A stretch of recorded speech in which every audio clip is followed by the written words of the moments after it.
ডাক্তারের কাছে গেলে চিকিৎসালয় ডাক্তাররা টেস্ট কতগুলা দে? কি দে? টেস্ট।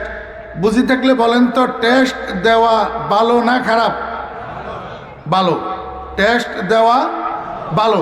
তবে যেই রুগীর একটা টেস্টে চলে সেই রুগীরে 5টা টেস্ট ধরাইয়া দেওয়া, যেই রুগীর 2টা টেস্টের দরকার সেই রুগীরে 10টা টেস্ট ধরাইয়া দেওয়া, এইটাও কি ভালো?